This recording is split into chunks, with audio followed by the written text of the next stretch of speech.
Fala, Filipão! Time! E aí? Tamo na Dá pra área. ouvir? Deixa eu me posicionar aqui. Dá, tô ouvindo bem. E você? Dá pra ouvir bem, cara? Aham. E você? Tá me ouvindo? Tua internet tá dando uma travada, cara. Tá me ouvindo bem agora ou não? Tô te ouvindo. A tua internet tá dando uma oscilada, eu acho. Tá pra. A tua tá dando uma travada, assim, cara. E agora? Melhorou. Beleza. Qualquer coisa me avisa aí que eu mudo de rede também. Beleza, cara. Show de bola, Filipão. Então, o pessoal entrando aqui. Grande Cleiton! Fisioterapeuta, ó. Você é paciente do Cleiton lá, né, Felipe? Sim, tô com Lá, saudades lá do no Ijo. Cleitão, saudades da galera do Ijo, do Edu, do Fabinho, de todo mundo lá. Grande. Top Sinto demais. falta, Deixa eu ver o sinto falta do pessoal, que além da fisioterapia rola uma resenha boa lá, né?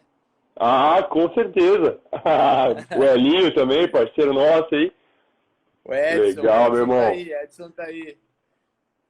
Edson atleticano Mas... roxo. Ó o Hélio. Porra, o Hélio Ixi, é Maria. responsa, hein? Ó lá, ele fala que eu sou o coach dele. É, o Hélio começou 2020 com tudo, só que ele antecipou a chegada do Corona. Daí, como ele sabia que ia vir, ele falou, não, eu já vou parar de correr, não adianta eu treinar mais, que o Corona vai estragar tudo. Nossa. Estamos aqui, deixa eu ver quem mais aí, pessoal. Legal. Dani, grande Dani, tudo bom? Foi minha aluna lá na Faciar, grande estudiosa sobre equilíbrio, pisada. Agora tem um estúdio Pilates bem legal também, fera demais. Legal. Mas, Letícia Boing, que 10. A família Boing é, que legal. Eu sigo ela também no Instagram, lá faz altos treinos de bike lá no clube, né? faz, treina lá. Agora tá treinando em casa, né? Comprou o rolo, a bike para treinar em casa. Todo mundo Que se vira aí. legal. Top demais. Deixa eu ver quem mais a gente tem aqui. Maiara, grande Maiara. Sempre com a gente lá na Pisada Ideal. Meu braço direito na Pisada Ideal. O Edson Era mandou demais. mensagem ali, ó. Parabéns pelo pedal de hoje, valeu. Hoje eu pedalei, pra galera que tá entrando, eu pedalei 223 quilômetros, fui até a praia e voltei. Meu Deus, E... logo ali. Só um pouquinho. Nossa Vou, senhora, só de vou, pensar em fazer isso eu já canso. vou colocar aqui que o microfone do AirPod é melhor. Legal.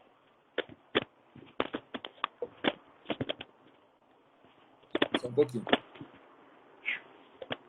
Uhum. Agora melhorou pra me ouvir também? Oh, show de bola, fantástico, Felipe. Bem melhor. Fechou? Bem melhor. Então, beleza. Top demais. O pessoal tá entrando aí. Vou dar só um minutinho aí, pessoal. Vão entrando, se quiser, até de repente, pessoal, se quiser colocando algumas perguntas, sei que a gente não começou a live, mas já deixar aqui, show de bola, que depois a gente vai respondendo com o nosso bate-papo aqui. Será uma honra poder ajudá-los, né, contribuir com a nossa experiência, principalmente com a do Felipe aí, que é o cara do triatlo. Valeu, valeu. O Hélio, o Hélio mandou a live de peso, meu coach é meu irmãozão. O Hélio é um sarro. Roger, saudades de você, cara. Faz tempo que eu não vejo você, né? Não estamos podendo sair treinar muito. Eu tô com umas saudades. O Lipe aí, primo da Caro, meu amigo também. Bom ver vocês aí na live. A Caro já tá aí, não? Caro já, caro já. Ah, cara, é fera demais. Né, responsável pelo marketing, patrocínio, Felipe, tudo. É, isso aí. Pela vida inteira. Legal. Pô, nem me fale, nem me fale. A minha esposa também, eu brinco assim, né? Se a gente falar, vamos começar já, vai dar 8 horas aí, Felipe. E eu Bora. peço para você falar um pouquinho do teu currículo, tanto como atleta, como de profissional. O que você pode contar um pouquinho sobre a tua vida pra gente aí, Felipe? Claro. Boa noite todo mundo entrar ainda. Acho que depois a E gente deixa o vídeo nos stories. Tá ouvindo, Lolo? Tá ouvindo? Deixa eu ver, Felipe. Vamos lá. Tô uma travada ali na internet, Felipe. Tá me ouvindo? Agora Melhorou? voltou. Tô ouvindo. Beleza. Então, Beleza. se puder dar né, então falar um pouquinho do teu currículo, tanto como atleta, como profissional educador físico, formado em marketing também, né? Me conte um pouquinho sobre você, Felipe. Claro, claro. Bom, primeira coisa é também falar um pouco que eu e o Lourenço, a gente é amigo há muitos anos também, né? Fora, além de ser amigo há muitos anos, fui paciente do Lourenço, então agradecer o convite. Aqui é um prazer estar dividindo com você e com todo mundo um pouco do nosso conhecimento. A gente nunca vai saber tudo, mas o pouco que a gente sabe, acho que é legal a gente compartilhar. Eu sou atleta há 20 anos, né? Triatleta. Eu sou triatleta profissional há 16 anos. Então, logo que eu comecei, eu já parti para o profissional ali, que era na época a categoria júnior, né? E sou formado em Educação Física na PUC Paraná, sou formado em Marketing também na PUC Paraná, fiz os 8 anos de faculdade, uma em seguida da outra na PUC, e hoje tenho uma equipe de triatlon e também sou atleta de alta performance de Ironman, meio Ironman. Então acho que o bate-papo vai ser bem voltado para esse público aí, para a galera do esporte. E acho legal também, agora o Lourenço falar um pouquinho dele, para o pessoal que do meu Instagram conhecer um pouquinho do profissional que ele é. Legal, Felipe. E antes de falar um pouquinho de mim, te pergunto, para eu poder seguir, para poder te seguir, quais são as redes sociais que você tem no teu canal aí, se tem algum site, se eu quero ser teu aluno de repente, como é que eu faço para seguir o teu pensamento, as tuas provas, como é que eu faço, Felipe? Eu tô em todas as redes sociais, menos no Twitter, né? Você vai me achar como atleta Felipe Santos com 2 L's e assessoria é Felipe Santos Team, né? Que você vai encontrar ela. Geralmente estão vinculadas umas nas outras. Os meus posts eu sempre marco assessoria. Eu tenho o site também da assessoria que está indo para o ar agora e o meu pessoal também. A gente ainda não lançou, não subiu o site, mas já está pronto. Só falta subir ele, faltam alguns detalhes. Mas para achar informação é bem fácil no Facebook, Instagram, não tem erro. Legal, Felipe, fantástico. Então, né, eu sou José Lourenço, sou fisioterapeuta, formado já há 10 anos. Sou professor, então, nas disciplinas de cinesiologia e biomecânica e ortopedia em algumas instituições de ensino superior, tanto para graduação quanto para pós-graduação, né? E sou proprietário da Pisada Ideal, né, empresa que a gente faz a avaliação aí dos pacientes no aspecto de baropodometria, avaliação de pisada, biomecânica, confecção de palmilhas posturais aí para melhorar o desempenho dos pacientes, combater a dor e afins, né? Então é uma honra poder estar contigo, Felipe, você ter aceito o convite, porque você... E o meu maior currículo é tê-lo como meu padrinho de casamento, esse é o principal. Verdade, digo mesmo, prazer. Legal, Felipe.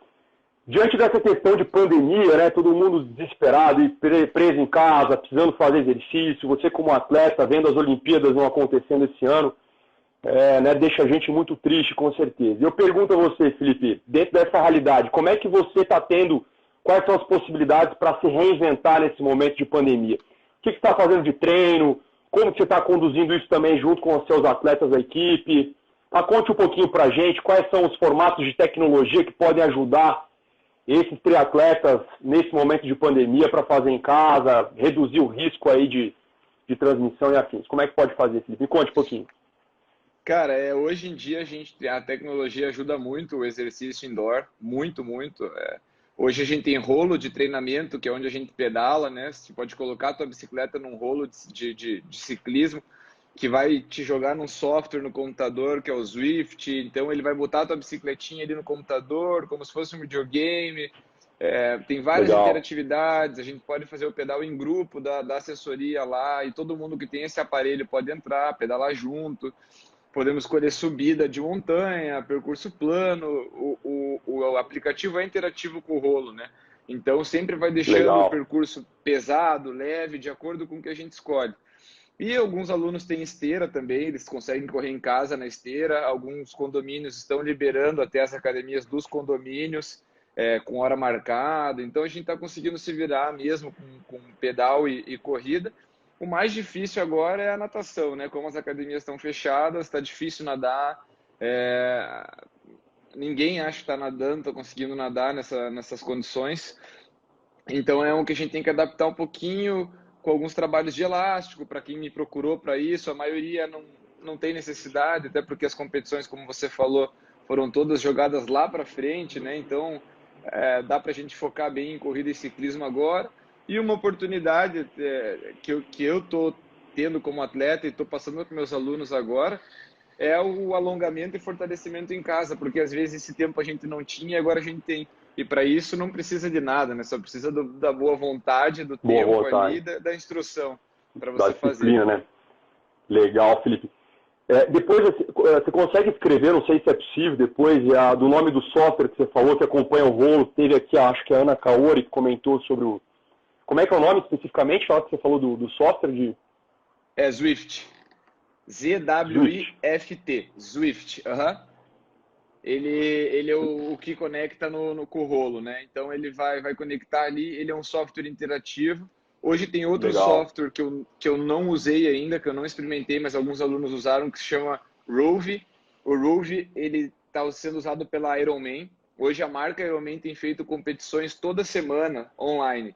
Então você tem de sexta a domingo para completar a corrida, pedal e corrida. Então, já foi 3 km correndo, 20 pedalando e 5 correndo. Já foi 5, 90, 21.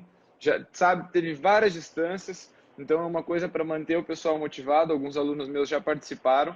Então, é um software vinculado da Ironman que ele simula percursos reais. O Zwift simula percursos virtuais. São percursos no mundo criado do Zwift, né?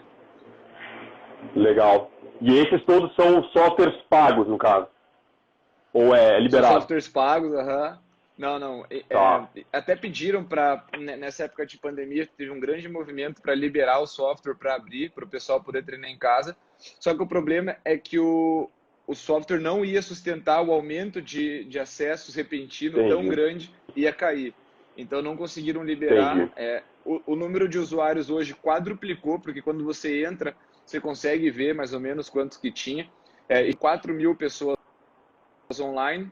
Hoje eu entro com 16 mil pessoas online. Então é muita gente pedalando ali no percurso, sabe? É bem legal. Entendi. Legal, cara. Ó, muita gente boa aqui entrando, hein? Doutora Eliane Menon Fornec, médica do esporte, nutróloga. Que legal. Muito paciente também. Que 10. Que honra, pessoal. Então, de repente, usar essa tecnologia é algo fundamental nesse momento, né? Legal. E de corrida, tem algum que você possa utilizar, de repente, algum software, algum aplicativo que você faz de controle, que evolui o treino dos teus alunos, ou o teu mesmo, né? O Zwift, ele também conecta com a esteira Bluetooth, ou você tem até a gente conversou sobre isso, o pod, né, que você põe no tênis ali para ver específico. Legal. Ele conecta também com o Zwift. Ele tem essa possibilidade. Um software de treinamento geral que eu trabalho é o Training Peaks, né? Os meus alunos têm o Training Peaks, que eu envio os treinos para eles, então eles têm a conta pessoal deles, e eu tenho a minha conta como técnico, mas eu também tenho a minha conta como atleta e o meu técnico que envia meus treinos através dessa mesma plataforma. Hoje o Training Peaks, ele trabalha com frequência cardíaca, potência, ele trabalha com o estresse gerado de cada treino, evolução global e evolução individualizada de cada esporte.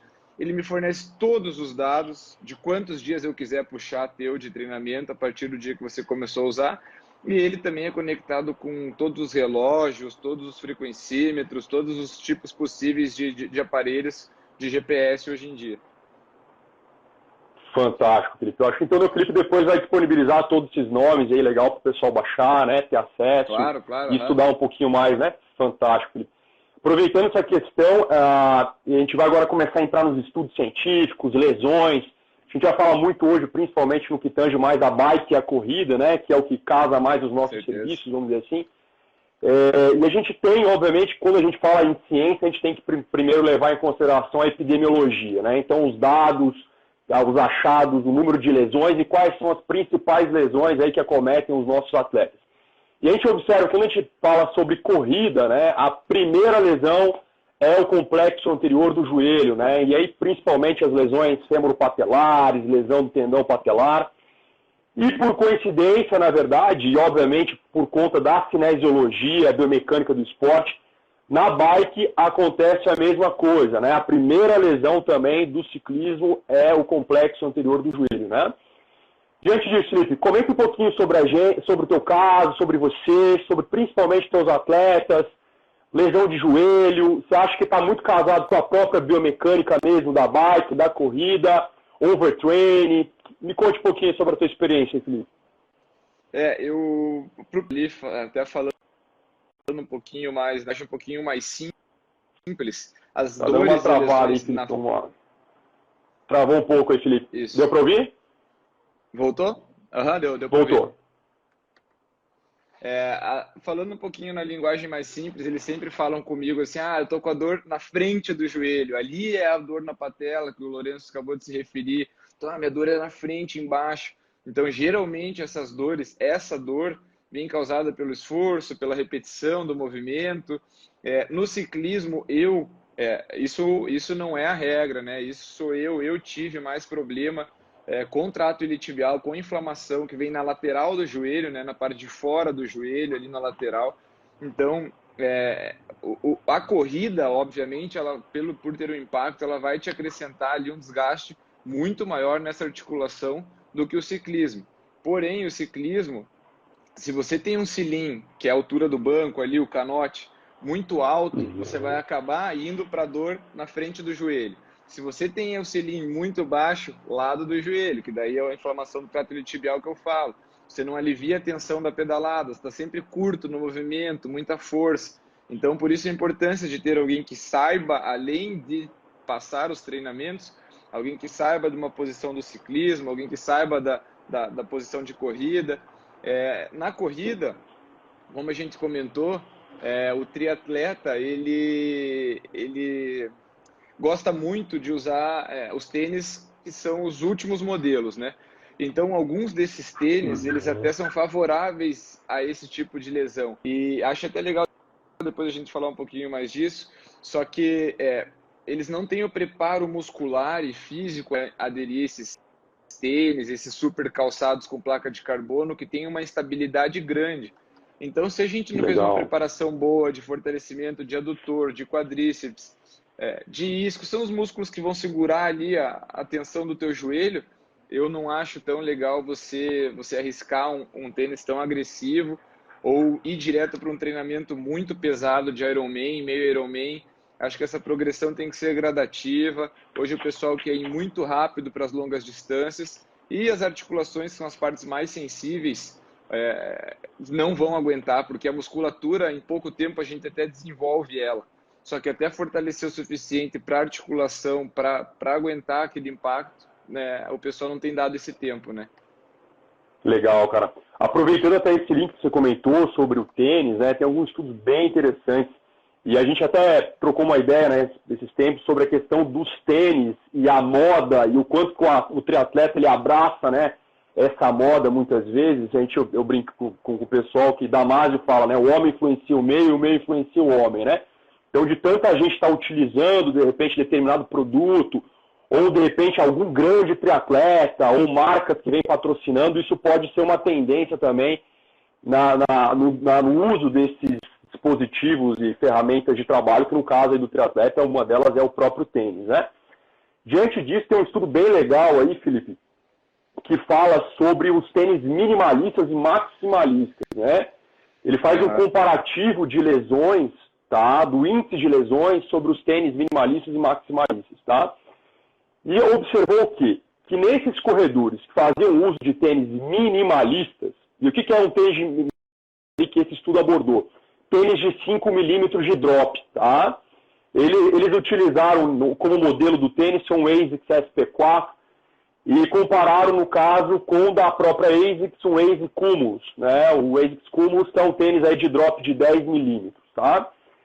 E eles observaram que, nesse estudo, que os indivíduos que fizeram uso de tênis minimalistas desenvolveram mais lesões de desconforto musculoesquelético do que os indivíduos que fizeram uso desses tênis mais maximalistas. Obviamente que, né, aí a gente tem que fazer uma ressalva e um parêntese sobre essa questão. não adianta, né, a gente jogar um tênis minimalista para qualquer corredor. Primeiro, esse corredor tem que se preparar, né, para usar um tênis minimalista. O que eu quero dizer com tênis minimalista? E tem várias marcas, né? Tem a Altra, que usa muito minimalista, tem a Newton, tem os próprios Nike lá, por exemplo, o Nike Free, afins, que são tênis bastante flat. Só que para que ele possa usar um tênis como esse, é fundamental que ele tenha uma força muscular, né? Ou seja, um pé forte, né? Músculos aí também do complexo do joelho, do quadril também bem forte, o próprio core também forte, para que ele consiga usar um tênis minimalista, né? E aí eu te falo, Felipe, você observa que essa moda realmente acontece, você observa que os triatletas usam, de repente vão passar um tênis, todo mundo vai comprar, você acha que isso acontece? É verdade isso? Sim, com certeza. Hoje em dia o tênis moda é o... Tá me ouvindo, Lourenço?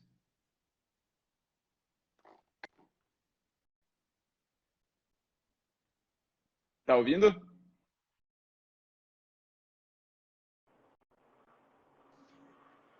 Voltou. Foi? Foi. Beleza. Eu ouvi tudo. Esses tênis hoje realmente eles... Eu tive uma lesão no meu tendão calcâneo e a lesão que eu tenho no tendão calcâneo é pela extrema tensão gerada na musculatura da panturrilha, né? Você acaba desgastando, inflamando o teu tendão e cada vez mais os tênis tecnológicos te forçam a correr de antepé. São os tênis de placa de carbono feitos para você bater de ponta de pé no chão e te jogar para frente. Não são tênis feitos para você cair com o calcanhar no chão, vai causar uma desestabilidade grande. E talvez eu tenha usado esses tênis para as distâncias de Ironman, não foi a ideia certa, foi errado. Talvez eu deveria ter feito um preparo maior de panturrilha na academia, de gastrocnêmio, um trabalho de sólio, que é um músculo difícil de trabalhar, um músculo que precisava soltar um pouco mais depois dos treinos, com um pouco mais de força, talvez com manual, né? Então eu acho que me faltou esse preparo para poder usar os tênis tecnológicos. Eu lembro quando veio o Newton, né, que é o tênis que tem o degrauzinho na frente, que foi um festival de lesão. E hoje em dia, mais ou menos o que está acontecendo com o Next%, né, que é o Vapor da Nike. Está indo para esse caminho também. E a gente fala de tênis completamente diferentes, né? Diferentes, mas te jogam muito para a ponta do pé, a tensão gerada ali, que já num ciclismo já gerou uma tensão grande de panturrilha, caso você pedale muito de ponta de pé, já gerou essa tensão grande em você, você não aliviou, você saiu para correr, aumentou a tensão, então um acúmulo de carga no teu tendão calcâneo, que às vezes você não está preparado para isso. Então nem sempre o tênis tecnológico e o tênis mais usado nas maratonas pelos quenianos, que são extremamente leves, tem um tendão extremamente flexível, tem uma panturrilha extremamente forte e alongada. São pessoas que preparam muito o corpo para aquilo lá.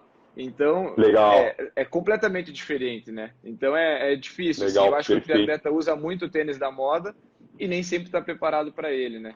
Perfeito. Fazendo esse casamento que você comentou, até essas duas marcas, né? Newton e os Rocket Shoes que vão entrar aí no caso, que é o Vapor Next%, que é o Zoomfly, que são os Roca aí, por exemplo, também, né? Tendo o Carbonex e afins. E aí a gente joga, por exemplo, o Newton, é um tênis especificamente para foot strike de antepé, né? O cara que só dá aquela beliscada no chão, que é uma corrida até parecida mais com um cara de corrida de 100 e 200 metros raso do que um cara fundista. É uma corrida mais de pontinha de pé só, né? O cara só dá aquela lambida no chão. Diferente no caso dos Rocker Shoes, por exemplo, que é o caso aí do Zoomfly, do Next%, que é um tênis, por exemplo, que aí eu venho com um estudo bem legal. Tem 3 semanas que saiu esse estudo aí, Felipe, falando sobre a placa de carbono, e elas são, na grande maioria, utilizadas nesses Rocker Shoes, falando que eles estudaram, na verdade, 6 modalidades de placa, tá? Foi em conjunto com a Salcone que foi feito esse estudo, publicado na Footwear Science. Para quem gosta de tênis, aí fica a dica, joga lá na internet Footwear Science. é uma base de dados casado com uma revista somente de tênis, tá? E é bem legal, fala muito sobre triatlo, fala também sobre corredores de rua, trail runners e assim. Sim. E nesse estudo eles compararam, então foi um estudo duplo cego. O que a gente quer dizer com isso? Que a amostra foi vendada e os avaliadores também foram vendados para não influenciar o resultado do estudo, né? E esses corredores, então, utilizaram 6 modalidades de tênis, tá? Com diferentes espessuras de placa, tá? E o que acontece? Eles tiveram um nome até bastante interessante nesse estudo, que eles chamam de rigidez ideal do tênis, né? O que é a rigidez ideal? É um cara que consome pouca energia para a necessidade que ele tem, né? Então, perfeito, matou a pau, isso mesmo. E aí, nesse estudo, então, comparando essas 6 placas, eles quiseram entender o quê? Que tipo de corredor que se beneficia desse tipo de tênis, né? E olha que legal, né? Até um pouquinho diferente. Veja como ele é o oposto do Newton, por exemplo. Veja como que você tem que entender sobre a sua biomecânica de foot strike para usar o tênis. O Newton a gente fala de foot strike de antepé. Os rocker shoes como esse, que foram feitos no estudo com uso de placa de carbono, mostraram que só foi útil, ou seja, teve essa economia de energia em sujeitos que entravam com o calcanhar. Ou seja, fez uso desse tipo de tênis como, né, o próprio Roca, como o próprio Next Percent. Gerou um benefício econômico de energia para corredores de foot strike de retropé. Olha só. Então, vale para você, corredor, quero comprar um tênis como esse, um tênis caro, né? Está falando de tênis, o Zoomfly acima de R$700, o Vapor, então, está falando... Você não vai ter benefícios de consumo de energia, de redução desse consumo, se você for um corredor de foot strike de retropé, tá? Hoje os estudos apontam lá, Felipe, que 75% dos corredores fundistas são corredores de calcanhar, entram com o calcanhar, tá? 75%. É um número bastante razoável, né? Obviamente que, quando a gente fala de corrida de retropé, pessoal, a gente tem que falar também em cadência, né? Os estudos hoje falam muito sobre cadência, e aí entra muito sobre essa questão que você falou, Felipe, lá dos quenianos, etíopes, né? Teve um grande corredor lá, que a gente fala lá na década de 60, o cara ganhou as Olimpíadas de Roma, a maratona, que é o Abel Bikila, o cara correu descalço uma maratona, fez para acho que 2:14, se não me engano, em 1960, correndo descalço. Só quando você fala um corredor descalço, né, ou corredor minimalista, né, de tênis minimalista, esse cara corre de antepé, tá? Então aí veja, quero ter um tênis como o Newton, um Altra, um Nike Free, eu tenho que ser um corredor mais de antepé para ir casar com a biomecânica, né, nesse tênis. E aí, aproveitando isso, Felipe, te pergunto, quando você fala lá de corrida, né, você faz algum tipo de prescrição de avaliação para esse corredor, alguma coisa que é fundamental você observar nessa cinemática desse corredor, desse ciclista? Você utiliza algum parâmetro, alguma coisa assim na tua realidade, tanto sua, Felipe, triatleta, como dos seus atletas? Só um parênteses, eu não consigo ver quem está mandando pergunta, parou de aparecer para mim, tá? Não sei se está rodando tudo certo a minha imagem, mas parou de aparecer. Legal. A Carolina me avisou que a Pri até tinha perguntado alguma coisa, minha aluna, mas eu não consigo ler, para mim não aparece. Eu vi aqui, ó, Pri, Vaporfly e afins são indicados para os fundistas, legal, né? Com biomecânica específica, isso a gente viu no estudo aí da Footwear Science, que são beneficiados aqueles com retropé, né, de foot strike. Preparado, esse estudo fala um pouco disso. Legal, é isso aí. E uma coisa importante, até ressaltando o que a Priscila comentou, não adianta você, por exemplo, gosto da minha corridinha, brincar lá um pouco, mas eu sou um cara que, tem um tempo horrível, não sou corredor profissional, então eu não vou comprar um tênis de R$1.300, que o cara que se beneficia biomecanicamente é o cara aí com pace baixo, né? É um cara que vai usufruir realmente desse resultado do tênis, não é, Felipe? Sim, sim. A Caro me mostrou aqui a pergunta. E só também uma coisa deixar clara para o pessoal que usa o minimalista e cai de antepé. o amortecimento da passada de antepé ele é maior do que a passada de calcanhar. Então, até por isso faz essa correlação de um minimalista funcionar melhor para o antepé e o maximalista, que agora as placas de carbono têm vindo muito alto, aí funcionar para quem vai cair com calcanhar. E também uma outra observação, cair com o calcanhar não significa entrar direto no chão com o calcanhar. Se vocês prestarem atenção em algumas filmagens dos quenianos e alguns treinos deles, eles entram com o calcanhar e a transição é extremamente rápida para a ponta do pé. Em quase médio pé já, né? Você só consegue ver a transição em câmera lenta. Você não consegue ver na passada normal. Então, às vezes, é bom explicar um pouco, porque senão o pessoal começa a forçar a correr com calcanha. Opa, tá me ouvindo? Tá ouvindo? Deu uma travadinha, Felipe. Deixa eu ver, deu uma... Tô aí.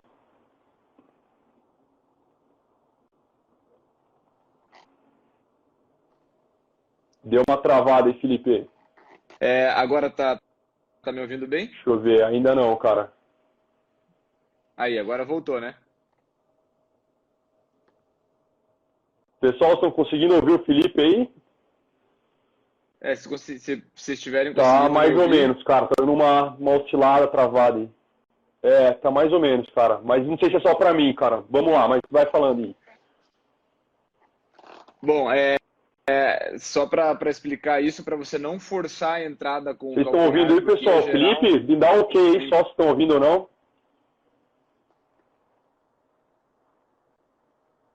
Acho que agora... Então aí, cara? Então... Beleza. Voltou. Foi?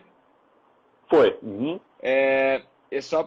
Só explicando essa entrada com o calcanhar, para você não forçar isso, porque ela vai gerar um impacto tão grande no quadríceps, em articulação de quadril, mesmo joelho. Se você forçar essa mudança para usar esse tênis aí especial que todo mundo está usando, que vai te prejudicar demais. Até uma das lesões grandes que muitos atletas tiveram, e eu sofri um pouco, é a lesão do labrum.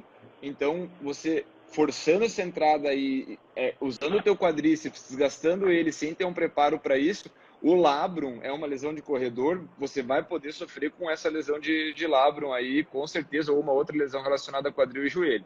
Então, não forcem para usar o tênis. E se quiserem mudar o tipo de passada, fale com o treinador para vocês irem mudando gradativamente, trabalhando com técnica de corrida, trabalhando com fortalecimento. Legal. E daí você alternar a tua passada, né? Legal. Bom, voltando à tua pergunta ali, as avaliações dos meus alunos hoje para pro triatlon ali, muitos deles fazem o teste de esforço, né? Para quem não sabe, o teste de esforço, além de ver tua capacidade cardiorrespiratória, para mim, para o profissional da área, vai me fornecer dois paces de referência, duas frequências cardíacas de referências, que são os teus dois limiares, né? O primeiro limiar aeróbio, o segundo limiar anaeróbio. Então, com base nesses dois limiares que me vêm do teste de esforço, é a partir daí que a gente começa o trabalho com o aluno, né? Isso com relação à corrida. Com relação ao ciclismo, hoje a gente faz o teste de FTP, que é o teste para avaliar a potência média máxima que o meu aluno segura nesses 20 minutos. E a partir desse teste de potência média máxima, eu consigo estipular também as zonas de treinamento dele, né? Corrida e ciclismo são os dois esportes onde hoje a nossa referência ela é muito boa. Inclusive, a corrida também já fornece potência, com stride running, com outros tipos de aparelho que você coloca no tênis e gera potência na corrida, né? Então, hoje em dia, a gente recebe métricas e recebe informações muito precisas para poder fazer um bom trabalho. Em contraponto, tem o aluno também que não tem relógio, não tem GPS, que se ele sai correr da esteira, ele corre com o tempo, sabe? Ele vai olhando o tempo. Então, nesse aluno, a gente usa a percepção de esforço, né? Então, ele vai ter que se conhecer, vai ter que trabalhar sozinho, perceber se está correndo a 60%, 70%, 100% do esforço. Então, esse aluno ele vai ter que se conhecer um pouquinho mais e saber medir conforme o esforço geral em cada treinamento, né? A modalidade mais difícil de gerenciar esse esforço hoje, para mim, que não sou técnico de natação, não tenho acesso por exemplo, as fitas de lactato para levar na beira da piscina.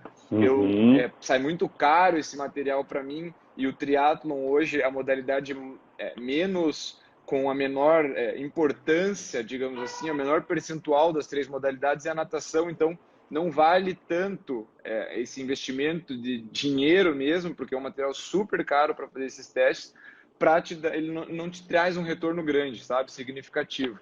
Então as minhas avaliações são essas. E para a gente continuar o processo de evolução dos alunos, a gente trabalha com o teste de 3.000 na corrida, não precisa ir de novo fazer o teste de esforço, trabalhando com os testes de 3.000, analisar a evolução dele, não só em pace, mas também em frequência cardíaca, porque às vezes ele não está num dia bom, ou teve uma noite mal dormida, comeu mal, vai mostrar para a gente ali que o resultado não foi verdadeiro, mas a frequência cardíaca é muito menor, uma sensação um pouquinho melhor.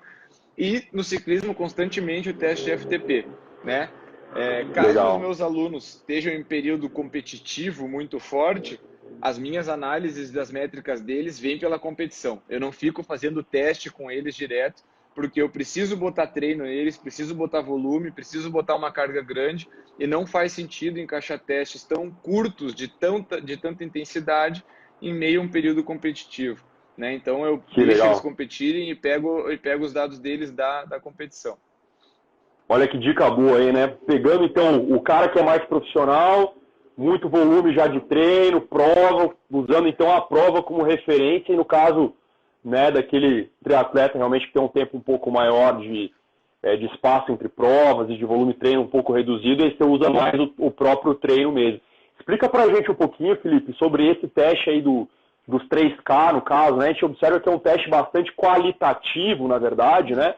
Porque ele utiliza, vamos dizer assim, obviamente sendo redundante, uma qualidade de avaliação. O corredor, ele dá um adjetivo, né? Como graduação de conforto durante a corrida, né? E aí, me explica um pouquinho melhor sobre esse teste, Felipe, para que o pessoal possa entender um pouco mais, de repente até aplicar isso com os seus atletas. O teste de 3.000 hoje é o teste base, assim, do atletismo de meio fundo, né? Porque esse teste, a intuição dele, o que é? É você correr os 3.000 a 100% de esforço, com o menor desnível de pace ou desnível de velocidade possível.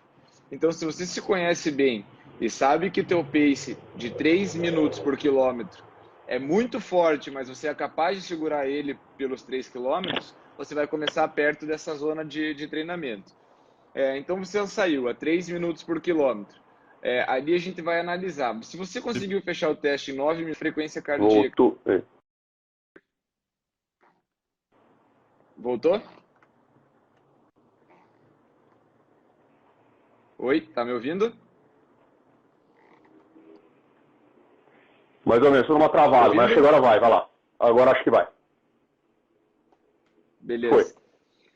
Então, esse teste, esse valor que você vai me dar ali do pace médio, velocidade média, tem uma fórmula fácil, eu não tô com ela aqui anotada, mas essa é uma fórmula que você vai conseguir jogar esse pace final que você atingiu, essa velocidade média final, e ele vai me dar teu pace para todas as distâncias. Por exemplo, para eu correr uma maratona 100%, correndo, isso hipoteticamente, não tenho os números aqui comigo, correndo a 3 por quilômetro, o teste de 3.000, na maratona ele vai me gerar um teste, vai falar que o meu pace é 3,40, por exemplo.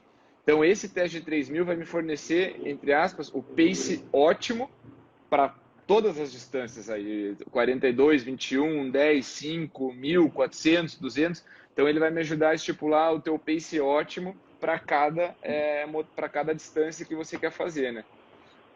Legal, fantástico. Aproveitando esse link aqui com a pergunta da Priscila aqui novamente, falou sobre a ergospirometria, né, Felipe? Que dá os limiares, legal. Fazer um exame com a bike do paciente no voo, perfeito, fornece os limiares de maneira mais precisa. Aproveitando essa observação dela aí, Felipe, a gente tem aquele cálculo, né? 80%, 90%, 100%? Como é que funciona em relação aos seus atletas aí? Os meus atletas... Tá me ouvindo, Lula? Tá me ouvindo? Felipe?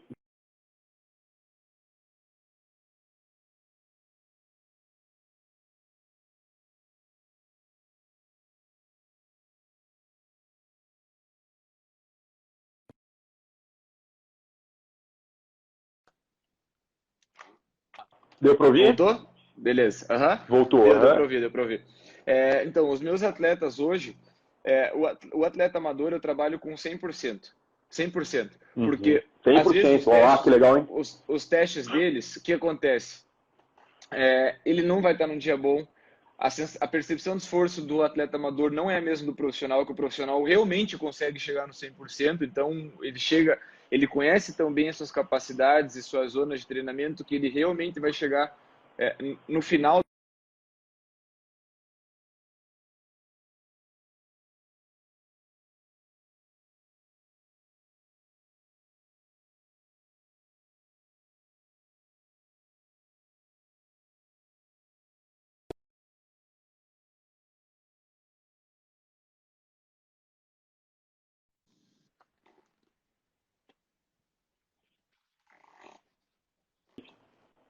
Beleza. Paguei. Carol, tu esqueceu de pagar o boleto, eu acho, Carol. Agora eu conectei no Wi-Fi.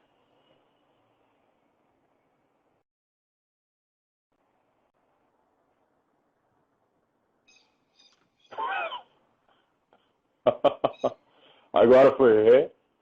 Foi? Beleza. Agora foi. Tá tendo alguns picos de oscilação da internet aqui, é por causa disso, não sei, acho que não faço ideia porque... Putz, tá oscilando pra caramba, né, cara?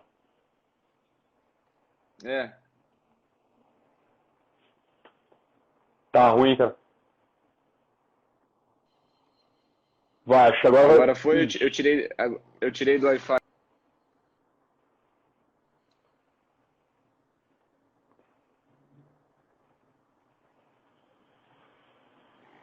Foi, né? Eu acho que vai, cara. Beleza, eu só tô com um delayzinho na voz e imagem, mas eu tô te ouvindo bem e tô te vendo também normal. Beleza.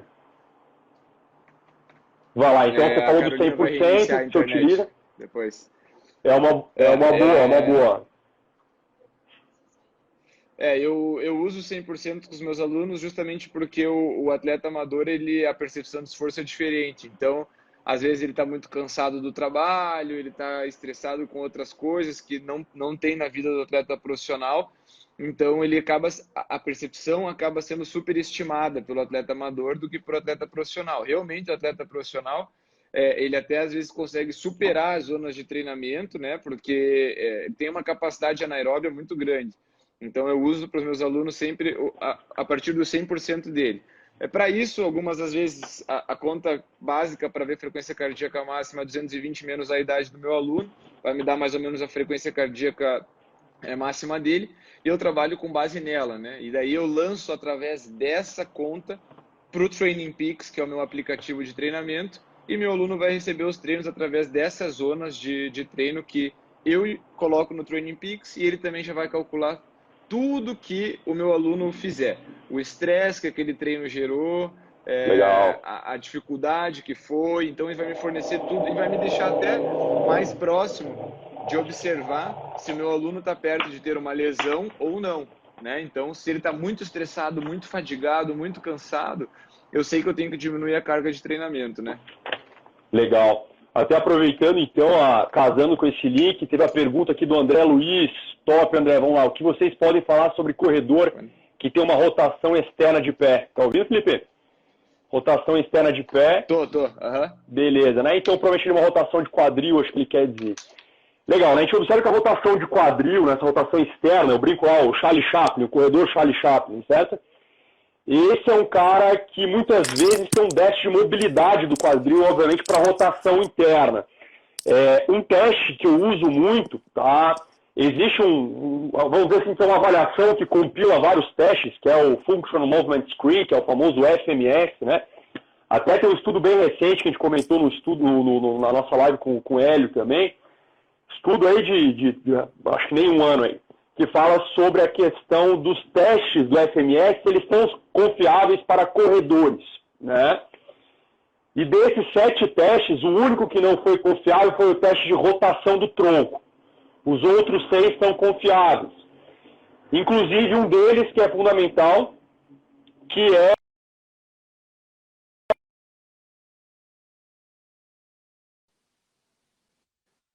então você pega, teste que você pode fazer em casa, até eu sugiro que você faça em casa, pega.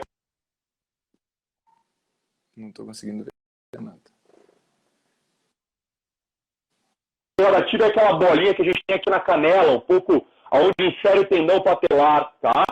E você tem que passar com a sua perna sobre essa barreira, né? E esse teste, então, de hurdle step, ele caracteriza muito os movimentos rotacionais do quadril. Então, o sujeito, muitas vezes, ele vai passar com a barreira e gira o quadril para fora, tá? Ele produz uma rotação externa. E aí são diversos fatores que podem contribuir para isso, né? Falta de mobilidade articular, questão de cápsula articular, inativação, né, de força, por exemplo, de rotadores internos, ou exagero no caso de rotadores externos, tá? Então isso aí é bastante importante para se avaliar. Então, André, que eu, na minha experiência de consultório, uso então o hurdle step para avaliar a rotação externa do quadril, tá? O comportamento do quadril, na verdade, perante o corredor. Então o FMS se demonstrou uma modalidade de avaliação para corredores confiável para 6 dos seus 7 testes, e uma delas é o hurdle step, que avalia essa rotação externa, né? Aproveitando nisso, Felipe, existem alguns testes funcionais, né? E a gente entra, dentre esses testes funcionais, fala-se muito sobre instabilidade do tornozelo. Eu quero que você fale um pouquinho da tua lesão, Felipe. Você teve uma lesão aí de Aquiles bem importante, né? Um Haglund, uma tendinopatia bastante crônica, insercional, certo? Me conte um pouco sobre a tua experiência e o que você acha, o que você julga como importante de avaliação para esse tipo de condição. A primeira coisa ali do tendão é uma área muito sensível, né? O tendão calcâneo, especificamente falando, é uma área bem sensível, é uma área que eu, depois que tive a minha lesão, comecei a observar que é uma lesão bem mais frequente do que eu pensava. Até falei com o Lourenço antes da live, citei alguns atletas de grande nome que tiveram a mesma lesão ou lesão muito parecida comigo. Para o pessoal que está assistindo aí, que é do meio, o Sebastian Kinley, que é um triatleta de longa distância, os irmãos Brownlee, que são medalhistas olímpicos, a Gwen Jorgensen, que é medalhista de ouro olímpica no Rio de Janeiro, do ouro, no Rio, né? E vai correr Tóquio, tentando entrar na pista aí na maratona, corrida pura, saiu do triatlo. São alguns atletas que tiveram a mesma lesão que eu, ou lesão parecida, né, no tendão calcâneo. Depois disso, depois que a gente tem essa lesão, a gente começa a atentar para outras coisas, né? Uma das coisas que eu me atentei, que pode ter acontecido comigo, é porque o meu cilindro da bicicleta era muito alto. E ele sendo muito alto, eu tinha que ficar muito de ponta de pé pedalando. Então ali, além da carga da corrida, obviamente, né, que vem muito mais pela corrida, ela vinha pelo ciclismo também. E com isso, o que eu acabei fazendo? Acabei tendo que fazer. Eu acabei raspando um pouco do osso do tendão, que formou um calo ósseo, né, no meu tendão calcâneo, e refiz uma parte do meu tendão. E agora eu tenho trabalhado e vou trabalhar para sempre, já estou trabalhando na minha outra perna, que é a perna forte, estabilidade, né, no buzu. Eu subi, mesmo sem peso ainda, porque eu ainda estou com a perna direita um pouco fraca, né, é notável a diferença de força. Então, estou fazendo estabilidade articular, alguns treinos de mobilidade de quadril, né? Então, você vê que está tão longe do tornozelo, mas vai influenciar diretamente na minha passada. Uma coisa que eu acho até legal falar aqui, que eu descobri com você em 2014, antes de eu ir para o Havaí, para Kona, que eu tinha uma oscilação em pé para frente e para trás muito grande, né? A gente viu no teu consultório, você falou, nossa, Felipe, você mexe muito para frente e para trás quando está parado. Então, Legal. aí que você mencionou para mim, cara, temos que fazer um trabalho de fortalecimento geral. Então, é o core. Eu tive que fortalecer o meu corpo inteiro, e estou fortalecendo o meu corpo inteiro por causa de uma lesão no tendão calcâneo, né? Porque nem sempre a lesão que é no teu pé, ela veio por causa do pé, né? Então, é uma análise biomecânica, é muito legal de fazer. A análise da pisada que eu fiz com você foi imprescindível. Aquela época eu fiz as 2 palmilhas com você para botar na sapatilha de ciclismo e no tênis de corrida. Legal. Né? E na então, época você tinha uma fascite, né, Felipe? Possível. E tinha uma Também fascite tive na a época, fascite, também tive a fascite, aí a gente colocou um relevo no meio da palmilha para aliviar o ponto de tensão cada vez que eu pisasse, isso também foi Legal. muito bom.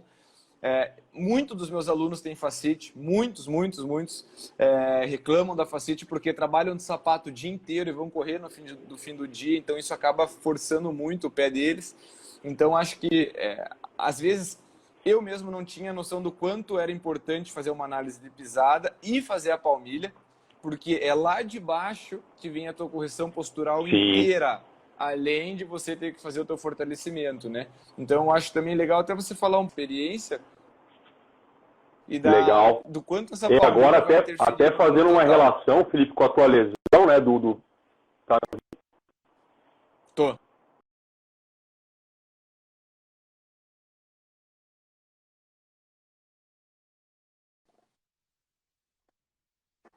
Tô ouvindo. Voltou, né? Beleza. Aham. Então, daí o Felipe teve essa lesão de Aquiles, até casando um pouco a tua lesão, Felipe. Agora, como é importante a gente olhar novamente para o pé, porque existem os estudos que apontam que pacientes com limitação de dorsiflexão, tá? E aí avaliado em alguns testes, como o STAR test, como o ankle test, que são testes que avaliam mobilidade do tornozelo, apontam que pacientes com pobreza para dorsiflexão são candidatos a desenvolverem lesão de Aquiles, como o caso do Felipe. E além disso, podem também causar lesão do complexo anterior do joelho, que é a lesão mais comum no corredor e no ciclista, né? Então, olha como é importante a gente observar agora a mobilidade desse tornozelo do Felipe e de outros modelos que você acabou de comentar, por exemplo, né, da triatleta que ganhou as Olimpíadas do Rio. Que você tem que avaliar essa mobilidade para olhar também agora para o joelho, né? Não só para o próprio tendão de Aquiles. E os estudos apontam que também, quando você coloca o paciente de perfil e ele apresenta um recurvatum de joelho, ou seja, uma hiperextensão de joelho, isso muitas vezes está casado com essa pobreza de dorsiflexão, né? Ou seja, uma retração para o sólio, uma hiperprogramação do sólio, e uma carência em excentricidade do quadríceps. E aí por isso que é comum lesionar o tendão patelar. Tanto que uma das modalidades provadas, né, pela ciência, que os treinos excêntricos do quadríceps, quando a gente faz, sabe a prancha de alongamento lá, Felipe, de panturrilha, por exemplo, né? Só que em vez de ser num plano ascendente, a gente coloca a prancha num plano descendente. E você faz agachamentos unipodais, né, no plano descendente, demonstra ser um exercício bem legal para o tendão patelar, né? Então, veja como é importante a gente trabalhar o conceito excêntrico do quadríceps, né, que é quando a carga ganha da força do sujeito, e como é importante a gente alongar bastante, né, o sólio para melhorar, então, o comportamento de dorsiflexão do tornozelo, né? Muito legal. Aqui é o Tadeu, show de bola. Tivemos ali também o Rafael Gonçalves da Hidro, fantástico. Só a galera top, Patrícia, nota 1000. E aí, diante disso, Felipe, então, e eu lembro que você aí começou até a usar muitos rocker shoes, né, como o Roca, como uma forma até de, naquela época, de amenizar também, ajudar a amenizar a fascite plantar, né? Porque a gente observa que esses tênis também ajudam na redução do efeito molinete também, né? O que é o efeito molinete? É quando você produz uma hiperextensão do hálux, certo? E aí isso gera fascite plantar também. E aí pro tendão de Aquiles, Felipe, então você está voltando, já como é que tá? Tá todo vapor? Tô. Eu lembro até 2014, quando eu levei o Roca lá no teu consultório, a gente não achava aqui no Brasil. Lembra que eu levei lá, você analisou o tênis, achou muito legal. viu que a base de calcanhar dele era larga, que era o que eu precisava, né? Uma estabilidade maior. Ele era um pouquinho mais, como Cadeira eu de posso falar, balanço, né? isso, Cadeira de que ia balanço. me ajudar um pouco mais com a fascite também, tudo. A minha lesão hoje tá boa, assim, eu sinto muita ainda fraqueza em volta do meu tendão, né? São músculos minúsculos que tem ali, porque a gente tem musculatura em volta do tendão, né? Minúsculos, poucos. São músculos pequenos, assim, difícil de trabalhar. Até mesmo a panturrilha em si, quantas pessoas não conseguem tonificar a panturrilha, por exemplo? Sim, E não é um músculo tão pequeno assim quanto os músculos que estão lá perto do tendão. Então, eu sinto essa fraqueza do lado do meu tendão calcâneo. É, Ontem foi um grande dia para mim, eu fiquei muito feliz, assim, fiquei emocionado quando eu acabei de correr, porque ontem eu consegui correr meus 5.000 para 16,57, que é 3,23 de pace, top. um pace relativamente bom, mas assim, nem vem ao caso se é bom ou se é ruim, mas eu consegui correr forte 5 quilômetros, sabe? E então, pô, aí eu voltei a correr em março, sabe? Meio, final de março. Então, para mim foi uma conquista grande. Eu ainda sinto muita dor para alongar ele, não tenho feito alongamento com ele negativo, né? Não tenho feito com Sim, escada ou tenho feito no legal. nível do chão, ainda sinto um pouco de dor. Como as fisioterapias estão fechadas ainda, o IJO, né, o pessoal que estava assistindo aí, está fechado, eu não tenho conseguido ir lá fazer a físio com eles agora, mas eu estava fazendo todos os dias com o Edu, estava fazendo tratamento em casa, gelo em casa, então eu avalio hoje que o meu tendão está muito bom, assim, graças a Deus. Tô tomando muito cuidado mesmo. Não tenho usado os meus tênis da Nike, os super tecnológicos, aí, os Vapors, os Next, não tenho usado porque a instabilidade que ele causa e a pressão no tendão é muito grande ainda. Eu sinto isso, agora eu sinto muito, sabe? Entendi. Então, hoje a minha sensibilidade de calcânio é muito grande, né? Ele é muito sensível, qualquer Sim, coisa que muito aperte um pouco já me machuca. Então eu consigo avaliar melhor qual tênis está me fazendo forçar mais ou forçar menos o tendão. Então eu tenho optado até por correr com o ASICS, o Nimbus. Não era um tênis que eu gosto muito, não é um tênis que eu goste muito para performar, por exemplo, ou para correr rápido, mas é um tênis que me auxiliou muito bem no tendão. E também tem o Adidas Boost e o Roca, que são os tênis com um pouquinho mais largo, um pouquinho mais de folga ali no tendão. São os tênis que eu estou usando legal. nessa volta aí, né? Olha que 10, cara, que você comentou, ó, vários tipos de tênis, né? E veja, uma coisa que eu observo que esses tênis Rocker Shoes, não existe nenhum deles que tenha uma grande estabilidade de contraforte, né? Você comentou aí, por exemplo, do ASICS Nimbus, Exato. esse é um grande diferencial em Exatamente. relação a isso. Exatamente. Ele tem um contraforte, né, que abraça muito bem o retropé do paciente, né, do corredor. Então isso ajuda a criar um nível maior de alinhamento subtalar, né, evitar de repente uma pronação ou uma supinação excessiva, né? Os estudos apontam que os pacientes com lesão de tendão Aquiles são sujeitos que têm um mau alinhamento, né, desse tornozelo, muitas vezes associado aí a uma pronação ou muitas vezes uma supinação excessiva, né? Ou seja, o tendão ele tem que percorrer um trajeto maior para conseguir desempenhar a atitude de origem e de inserção dele, né? E uma coisa que eu observo também, e aí que talvez o Adidas tenha uma vantagem nesse aspecto, né? Porque os estudos apontam que os rocker shoes para lesão de Aquiles são melhores por causa desse movimento cadeira de balanço, tá? Mas o Boost que você comentou, ele tem um tendão de Aquiles livre. Você pode observar que diferente até do próprio ASICS, que o ASICS é aquela placa acrílica, ela abraça, ela chega a pegar, cutucar o tendão ali. Mas Pega, no pega, caso pega. Uhum. né, no caso do Adidas, do Boost, do Ultra Boost, Pure Boost e afins, você pode observar que o tendão fica livre, né? E essa liberdade do tendão é fundamental, né? Então isso que a gente tem que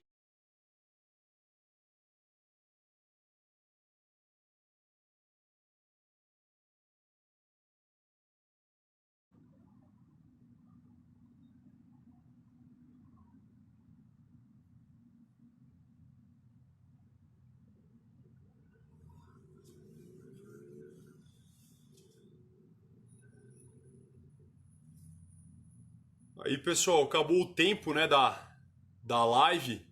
Deixa eu convidar aqui o Felipe de volta.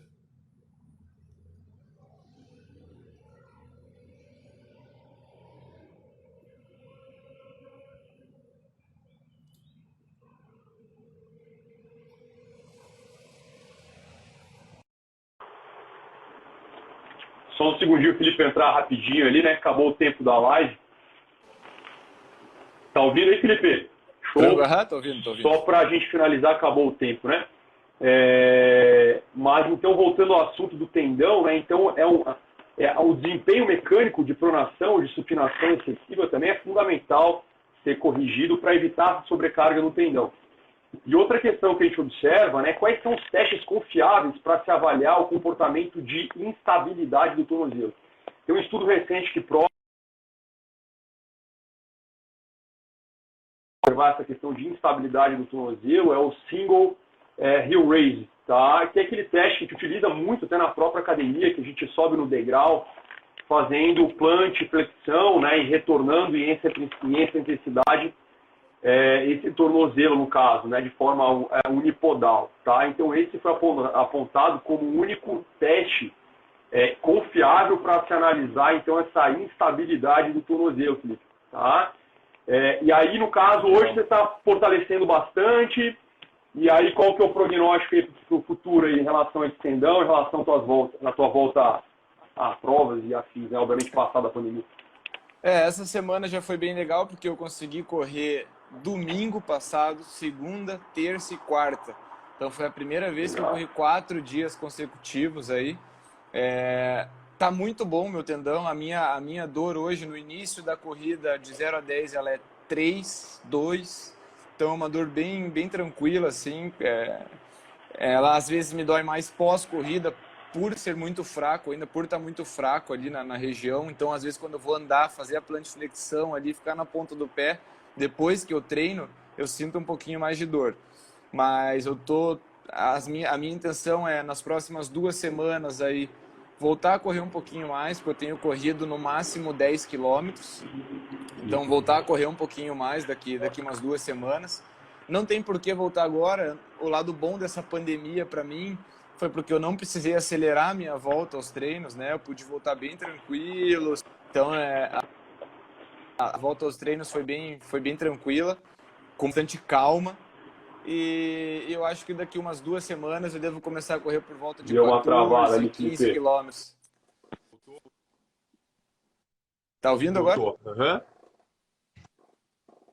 Beleza. Então, daqui umas 2 semanas aí eu devo estar bem, devo estar já rodando um volume um pouquinho maior, mas sem pressa, vou ouvindo o meu corpo aí, vou fortalecer, estou fazendo gelo todos os dias, fazendo massagem local todos os dias. Então, alongando também, sempre em casa ou na academia, sempre em casa ou pós o treino. Então, depende da ocasião e da intensidade do treino, eu tenho feito a prevenção. Legal, fantástico. Ó, o grande Gutenberg, ó, autor de livro e tudo mais, ó, tenho quase 30 anos de prática no triatlon, que legal. Fisioterapeuta, eu vejo que muitos atletas não têm tempo de base no esporte, legal. E exercícios de infância, né? Isso é fundamental, né? Essa capacidade de neuroplasticidade, né? Eu sempre falo muito de neuroplasticidade, que é a repetição, a educação do exercício, né? E uma perguntinha para a gente finalizar ali, Felipe. Você usa muito educativo nos teus treinos? Como é que funciona? Nesse momento eu não uso mais, né? Agora, nesse momento, porque o meu aquecimento com o tendão tem sido muito mais sensível, né? Algo que para quem tem um tendão saudável é irrelevante até. Então é uma mobilidade de tendão, uma plantiflexão, rotação de calcanhar, para começar a corrida. Mas para evitar os saltitos, a amplitude maior de passada, que seriam os educativos pré-corrida, que geralmente eu faço, né? Se meu corpo está saudável. Mas que é sempre muito bom fazer para melhorar tanto a amplitude de passada, quanto alongamento, como percepção de passada, até o fortalecimento local. Hoje em dia eu não estou conseguindo fazer, porque eu sinto que esse impacto, às vezes, de um salto ou um repique de corrida, alguma coisa mais rápida, em vez de me acrescentar nesse momento, ele podia me machucar, porque eu ainda não sinto segurança nem estabilidade do tendão suficiente para fazer. Mas logo eu vou retomar, com certeza. Vou voltar aos meus educativos, vou fazer isso antes dos meus treinos de corrida, demora 5, 6 minutos no máximo, e daí eu já vou pro treino. Legal, cara. Perfeito, Felipe. Eu acho que esse é o recado que a gente tinha pro pessoal, né? Agradecer todo mundo pela participação. Grande Henrique Hopker, lá da Federação Paulista de Futebol. Thaísa, top. Só a galera fera. Então, cara, foi uma honra estar com você. O pessoal perguntou sobre os estudos, tá? Semanalmente eu coloco esses estudos lá no meu Instagram, tá, joia? Eu coloco o nome, os objetivos do estudo, as conclusões que foram obtidas naquela pesquisa, tá? Então é só entrar no meu Instagram lá da Pisada Ideal, que tem tudo lá, sempre os estudos que a gente comenta aqui nas lives, tá bom? Felipe, cara, tô na torcida por você, você é um cara do bem, não tem uma pessoa que não gosta de você, você é um ser humano incrível. Valeu. Fico na torcida tanto como triatleta, como também na tua nova empreitada aí como professor de triatlo, tá joia? Valeu, muito obrigado, agradeço todo mundo, peço desculpa aos pessoal que eu não consegui ler mensagem porque parou de aparecer para mim, graças a Deus não caiu a live, conseguimos ir até o fim. Foi uma oportunidade boa de dividir conhecimento, de ver vocês, de dividir com vocês nesse momento chato de ficar em casa, né? Às vezes impaciência, de altos e baixos que a gente tem. Espero que tenha sido um bom entretenimento para o sábado à noite e daqui a pouco fazemos outras aí. Porra, pelo que eu vi aqui, acabaram de me mandar aqui no Instagram que a gente ganhou da Marília Mendonça até agora, parece. Com certeza. Né? Batemos 3 milhões e meio já. Legal, Felipe. Mandar um beijo para minha esposa aí, Felipe, que tá trabalhando na UTI Covid já há mais de 2 meses. Eu não vejo a minha esposa, a guerreira. Tá bom? Valeu, muito obrigado, pessoal. Ana. Fiquem com Deus. Valeu, pessoal. Obrigado. Tchau. Tchau, até mais.